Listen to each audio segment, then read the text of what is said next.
بسم اللہ الرحمن الرحیم۔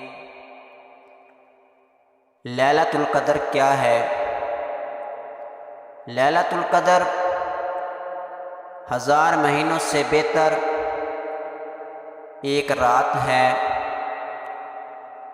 اس کی وجہ یہ ہے، اس میں قرآن نازل کیا گیا جس میں فرشتے اپنے رب کے حکم سے اترتے ہیں۔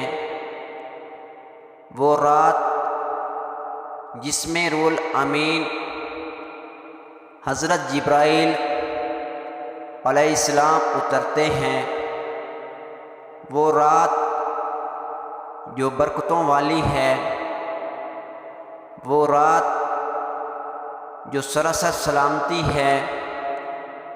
رسول اللہ صلی اللہ علیہ وسلم نے فرمایا، صرف 27 شب کو نہیں بلکہ تمام طاق راتوں سے مراد 21، 23، 25، 27، 29 یہ 5 راتیں ہیں۔ ان میں ہم نے یکساں عبادت کرنی ہے۔ اس رات میں کرنے والی عبادت کون سی ہیں؟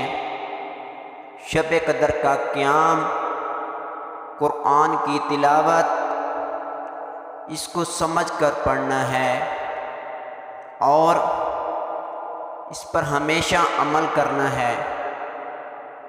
صدقہ کو خیرات، دعائیں، ذکر، نفل، اللہ سے اپنے گناہوں کی معافی مانگنی ہے، سچے دل سے توبہ کرنی ہے اور ان گناہوں کو چھوڑ دینے ہیں۔ پھر لیلۃ القدر کی عبادت 1000 مہینے یعنی 83 سال اور 4 مہینے کی عبادت سے بہتر ہے۔ یہ رات دعا کی قبولیت کی رات ہے۔ اپنے لیے، دوست و احباب کے لیے اور والدین کے لیے، تمام گزرے ہوئے لوگوں کے لیے دعا مغفرت کرنی چاہیے۔ اس رات میں دعا میں مشغول ہونا سب سے بہتر ہے۔ اے اللہ، تو معاف کرنے والا ہے اور معاف کرنے والے کو پسند کرتا ہے۔ ہم پر بھی رحم و کرم فرما اور ہمارے گناہ معاف فرما دے۔ آمین یا رب العالمین۔ ہماری ویڈیو اچھی لگی ہو تو چینل سبسکرائب کر لیں تاکہ نئی آنے والی ویڈیو آپ تک پہنچ سکے۔ جزاک اللہ خیر۔